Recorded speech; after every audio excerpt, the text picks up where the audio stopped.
Smoke rises above the streets of Mogadishu. Passers-by gather to pull bodies from under the blood-spattered rubble.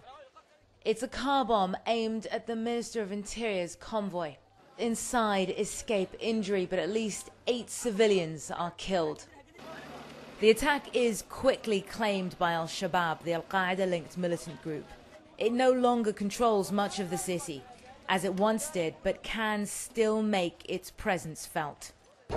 Troops of the African Union force here cordon off the area to guard against a second blast. Normal life quickly resumes. The people of Mogadishu are used to bomb attacks, and as we travel through town with the AU force, we barely merit a second glance. Since Al-Shabaab's withdrawal from Somalia about a year and a half ago, Mogadishu has become a very different place, but there is still a terror threat. Suicide attacks, roadside bombs, increasingly complex tactics, and African Union patrols like these are crucial for maintaining security. But the question has started to be asked, is this sustainable? The security gains here are still fragile. Somalia's security forces, underpaid and under-equipped, are limited in number, and their presence doesn't extend far beyond this capital. Somali President Hassan Sheikh Mohamud took office 6 months ago, and this is how he travels. With an entourage of well-armed men and a convoy of armored vehicles.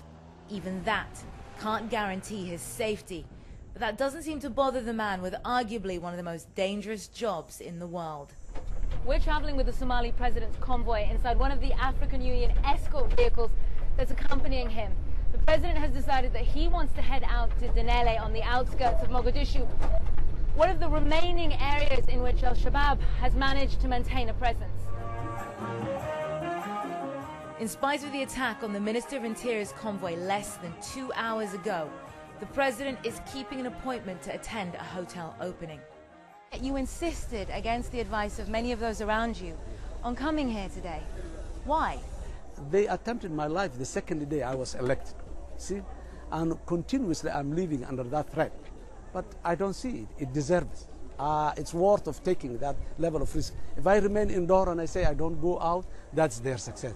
I want to prove, and I mean it, that they cannot keep us the way they want.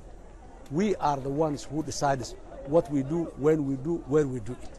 Mohamud doesn't underestimate the challenge, but insists one day Somalia must eventually take responsibility for its own security. We need a financial commitment, technical support commitment, and we need diplomatic engagement in Somalia.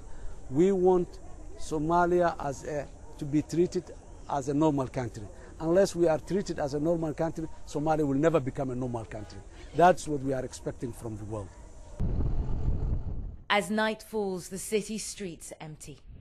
Under the watchful eyes of the African Union night shift, Somali National Army soldiers man one of the hundreds of roadblocks that spring up after dark. The attack earlier in the day was at this very junction. Everyone is on edge.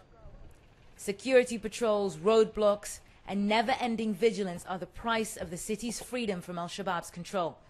Somalis are daring to believe that after 22 years of anarchy, a new Somalia is emerging from the rubble.